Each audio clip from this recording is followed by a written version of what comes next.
Okay dear students, आज हम कुछ करेक्ट यूज़ ऑफ वर्ब की बात करेंगे।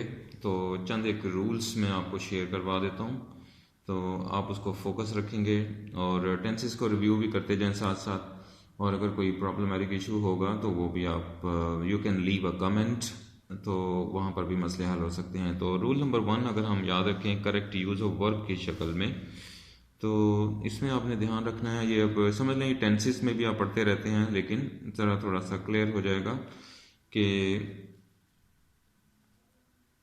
अगर जुमले में ही, शी, इट या सिंगल नेम आ जाए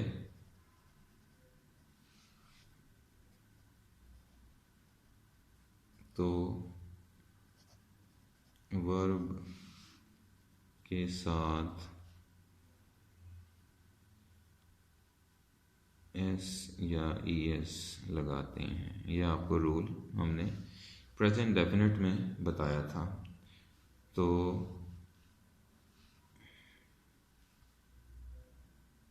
ये प्रेजेंट इंडेफिनिट टेंस में यूज होता है। प्रेजेंट इंडेफिनिट टेंस, शॉर्ट लिख रहा हूँ। प्रेजेंट इंडेफिनिट टेंस में ये रूल अप्लाई हो जाता है। फर्ज किया आपके सामने एक जुमला, he go to school every day. He go to school every day. एक जुमला आपके पास ये आ जाता है, तो आपने ध्यान रखना है, ही चूँकि सिंगल है, हमने अभी कहा है कि ही शी इट आ जाए, तो आपने इजाफा कर देना। तो आपका जो वर्ब होगा उसे आप इसको ठीक करेंगे, ही गोज़ के लिए आप ठीक कर देंगे उसको। तो इस तरह ये वर्ब आप करेक्ट यूज़ आप इस तरह कर सकेंगे। इसी तरीके से एक जुमला अगर आप देखें, we often writing a letters. We often writing a letter. अगर ये आपके पास एक जुमला आ जाएगा तो आपने करेक्ट किसको करना है, इसको करना है। तो अब प्रेजेंट इंडेफिनिट में जुमला आता हो तो फिर हम क्या करेंगे, वी ओपन। ओपन का मतलब होता है अक्सर औकात। तो आप अक्सर ख़त लिखते हैं, तो लिखते हैं प्रेजेंट डेफिनेट आ जाएगा, तो आप सिर्फ इसको राइट करेंगे, नॉट आईएनजी। आईएनजी अगर लगाना हो तो हमें उससे पहले यहाँ पर हेल्पिंग वर्ब चाहिए होता है। अब यहाँ हेल्पिंग वर्ब कोई भी नहीं है, ये जुमला आपके पास, तो इसका मतलब है हमें इसी में से ठीक करना है। तो आप लिखेंगे we often write a letter, क्योंकि वी के साथ जो भी वर्ब आता है उसमें इजाफा नहीं किया जाता। तो ये आपका राइट आंसर हो जाएगा। तो इस तरह ये इंडेफिनिट का सिलसिला चलता है। अगर हम दूसरी बात करें, ज़रा एक और रूल की बात करते हैं, तो उस आलम में ये जो रूल है आपका, नेक्स्ट आपको इस तरह याद रखना है, अगर जुमले में 2000 कोई ईयर लिखा हो, ठीक है जी, इस तरह की कोई लामात नज़र आ जाए आपको, या बिफोर लिखा हो या लास्ट डे लिखा हो, लास्ट डे आ जाए, या आपके सामने आ जाए कोई यस्टरडे, या आपके सामने आ जाए प्रीवियस डे,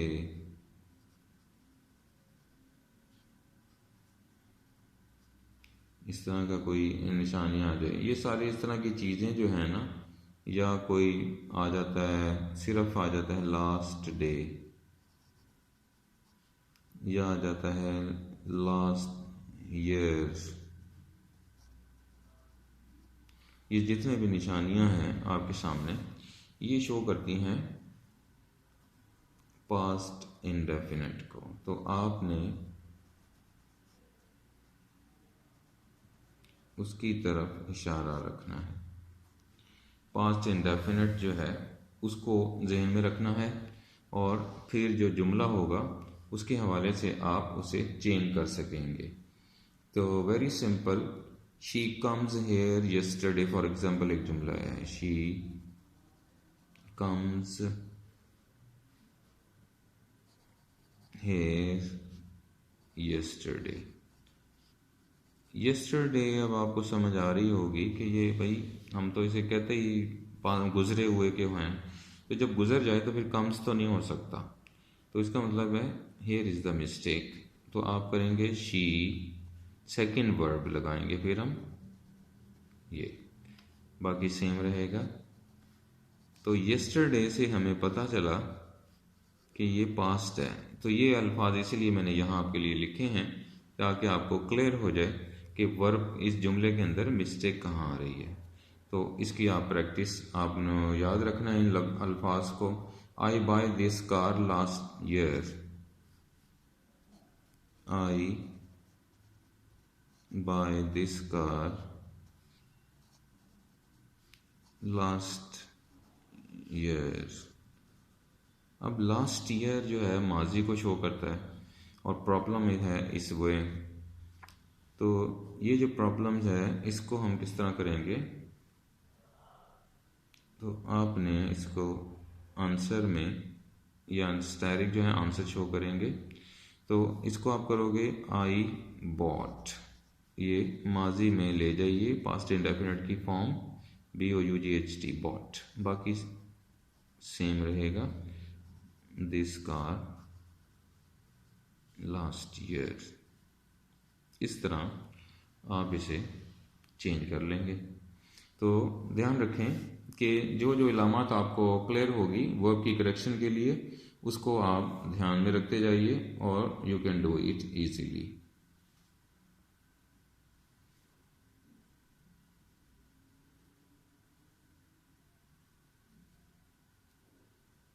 अच्छा जी, ही रिटायर्स, जो ब्रैकेट होती है वहां पर असल में करेक्शन चाहिए होती है। ही रिटायर्स इन 2000, अब 2000 की जगह कुछ भी आ सकता है, 1945, 1948 और 2010, 2020 कुछ भी आ सकता है। तो उस हवाले से आपने याद रखना है। तो जब भी ये आपको टाइम मिले आप समझ आइए पास्ट की बात हो रही है, तो पास्ट की जब बात होगी तो हमें सेकंड वर्ब यहाँ चाहिए है, तो आप कर देंगे ही रिटायर्ड, ED लगाइएगा, बाकी जुमला वैसे ही आ जाएगा। तो ये जुमला इस तरह करेक्ट हो जाएगा। थोड़ी सी आप मेहनत करेंगे तो काफ़ी आपको चीज़ क्लियर हो जाएगी और आप उसे इजीली कर पाएंगे। इसी तरीके से थर्ड रूल आप ध्यान में रखिए,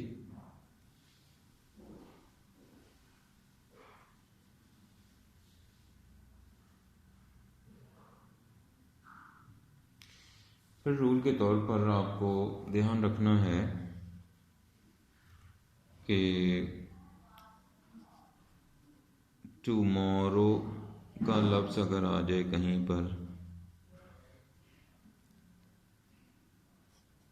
फॉलोइंग डे अगर आ जाए कोई वर्ड, या नेक्स्ट डे आ जाए कोई लफ्ज़, ठीक है जी। इस ये नहीं मिलते जुलते इस तरह के जो अल्फाज अगर आपको आ जाएं, नेक्स्ट मंथ आ जाए चाहे नो प्रॉब्लम, या कोई लफ्ज़ आ जाता है नेक्स्ट ईयर, यानी ऐसे अल्फाज जो फ्यूचर को शो करते हैं अगर आपको कहीं नज़र आ जाएंगे तो वो हमें इशारा देंगे फ्यूचर का। ये फ्यूचर का इशारा आपको मिल जाएगा तो वहाँ आपको ध्यान रखना है फ्यूचर इंडेफिनिट टेंस की तरफ जाना है या फ्यूचर परफेक्ट की तरफ जाना है, ये आपको जुमले से पता लगेगा। तो उसके लिए आप इजीली कर सकते हैं। जैसे कि मैं लिखता हूँ, they learn their lesson tomorrow. They, mistake कहाँ है, यहाँ। ये एग्ज़ाम में भी आपको 5 नंबर का सवाल आता है तकरीबन, और ब्रैकेट डला होता है, आपको पता लगता है यहाँ करेक्शन होनी है, तो आपको उसको ध्यान से देखना है। They learn the lesson tomorrow. फर्ज किया ये जुमला आपके सामने, they learn the lesson tomorrow. अब टुमारो आ चुका है, इसका मतलब फ्यूचर की बात हो रही है, तो इसका मतलब है ये प्रॉब्लम है, तो आप इसे क्या करेंगे, दे विल। इसी तरह विल और शेल का इंतखाब करना है आपने। दे विल, ये वैसे ही आ जाएगा, आगे सारा जुमला वैसे ही रहेगा। Learn the, they will learn the lesson tomorrow. So इस तरह ये आप करेक्शन की प्रैक्टिस करें, चीज़ों को याद कीजिए ताकि आपको क्लियर हो सके। You can understand well, I hope so.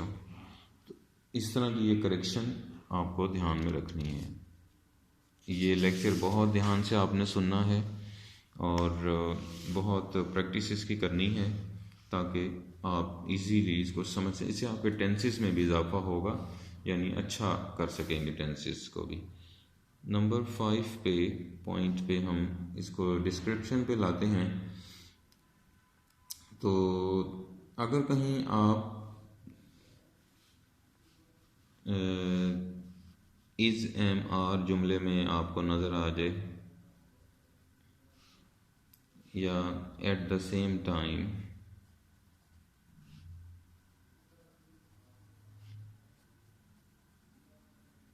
या आपको समझ आ जाए लिखा हो एट प्रेजेंट, एट प्रेजेंट अगर लिखा हुआ नज़र आ जाए, तो इस तरह की चीज़ें जब आपको क्लियर होंगी, ये प्रेजेंट टेंस को शो कर देता है। या कभी नाउ भी लिखा हुआ नज़र आ सकता है, और कभी कभी ये भी दिस टाइम लिखा हुआ होता है। तो ये सारी जो हैं प्रेजेंट कॉन्टिन्यूअस न्यूअस इसको शो करता है। Is am are, at the same time, at present, this time या नाउ, ये जो वर्ड्स आपको नज़र आएंगे ये प्रेजेंट कॉन्टिन्यूस को शो कर देंगे, तो आपको उसी तरीके से डील करना होगा।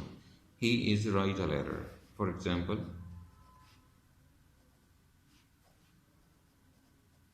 He is write a letter. He is write a letter, तो आपने क्या करना है, he is writing a letter. आपको एक चीज़ क्लियर हो गई है, तो फिर हम उसी को फॉलो करेंगे। He is writing a letter हो जाएगा। इस तरह यानी आपको फोकस करना है, ये प्रेजेंट का जुमला है, पास्ट का जुमला है, या किस उसमें जा रहा है। You are learn music at present, you are learn music at present। अब ये लफ्ज़ आ गया है, और एट प्रेजेंट मैं ये ऊपर कह चुका हूँ। एट प्रेजेंट यानी कॉन्टीन्यूस को शो करता है, तो आप इसको कॉन्टीन्यूस बनाइए। You are learning music at present। So इस तरह ये जुमला आप आसानी से तरतीब दे सकेंगे। इस तरह फोकस कीजिए और किसी भी चीज़ को डिस्क्राइब कर सकते हैं। सो ये चीज़ें हैं जिसको डिस्क्रिप्शन पे आप जब लिखेंगे तो आपको क्लियर हो जाएगा। नंबर 6 पे अगर आप इसको देखें तो बहुत सारे ऐसे वर्ड्स हैं जो हमें कुछ पास की तरफ भी आपको इशारा करेंगे, तो उसके लिए हमें ध्यान रखना होगा। कभी आपको नॉर्मली वॉज नज़र आ जाए या वर नज़र आ जाए नॉर्मली, जिस तरह जुमलों में अमूमन हम देखते रहते हैं और हमें वो सिंपली क्लियर हो जाता है। और कभी कभी ये जो जुमला है बाज़ औक़ात हम अक्सर नावल पढ़ रहे हों या पोइट्री पढ़ रहे हों तो उस वक़्त भी डिस्क्रिप्शन पे ये चीज़ें आ जाती हैं। तो मोस्टली जो इसकी निशानी है कॉन्टीन्यूस की, ये वॉज वर आपको नॉर्मली नज़र आ जाएगा, तो ये पास्ट कॉन्टीन्यूस की तरफ इशारा कर देगा। ये टेंसेस आपने पढ़े हुए हैं, इसका आपने ध्यान रखना है, इसको आप यूटिलाइज कर सकते हैं। या फिर कभी अगर कोई नज़र आ जाए तो एट दैट टाइम, अगर कोई लफ्ज़ नज़र आ जाए एट दैट टाइम, तो दैट असल में माजी के लिए भी डिस्क्रिप्शन पे हम लाते हैं, तो ये निशानियाँ हो जाएंगी तो थोड़ा सा आपको निशानी क्लियर हो जाएगी। इस सिलसिले में तो डिस्क्रिप्शन पे आप लिख सकते हैं, मसलन I was gone to school at that time.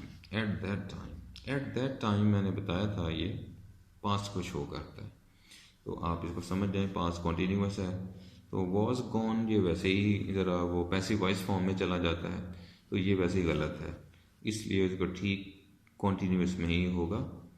I was going, इसको ING लगाइए कॉन्टीन्यूअस बनाने के लिए, टू स्कूल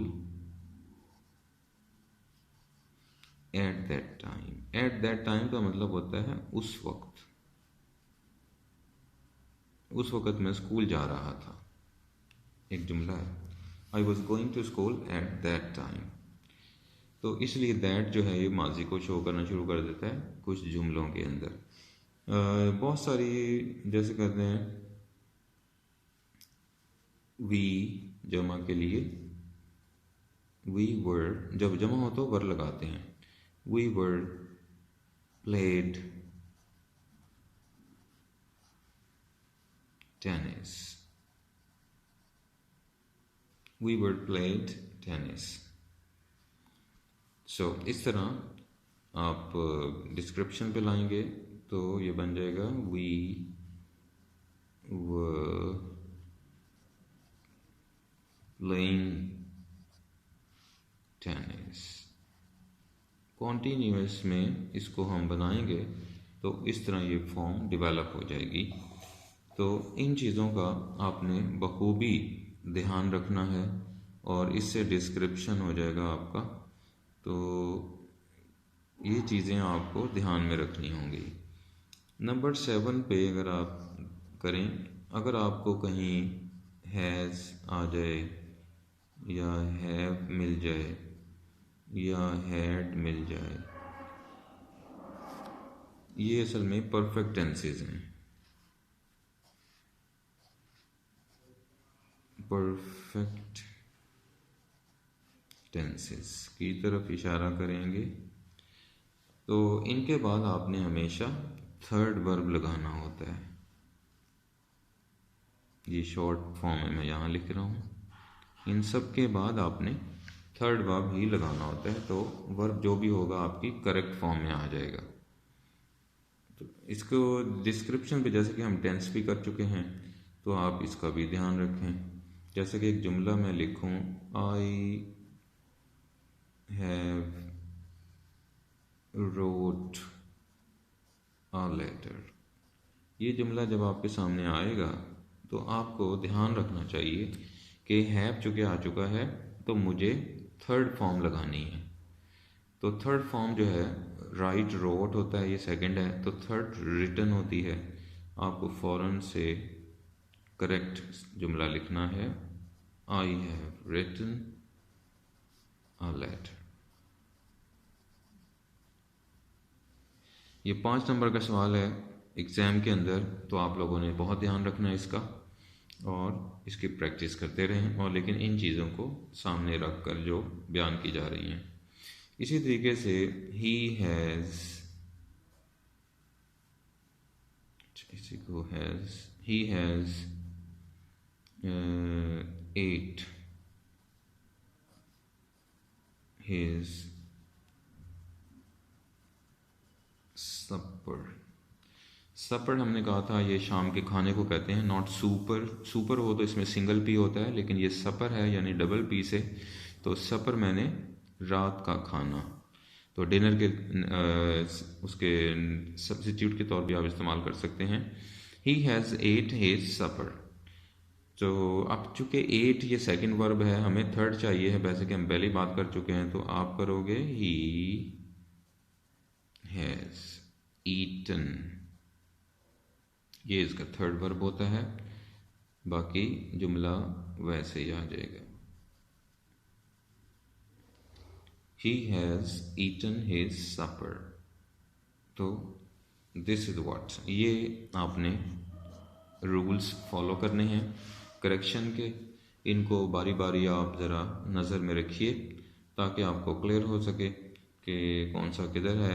ये एक नंबर मैं पहले ही बता चुका हूँ, ये तकरीबन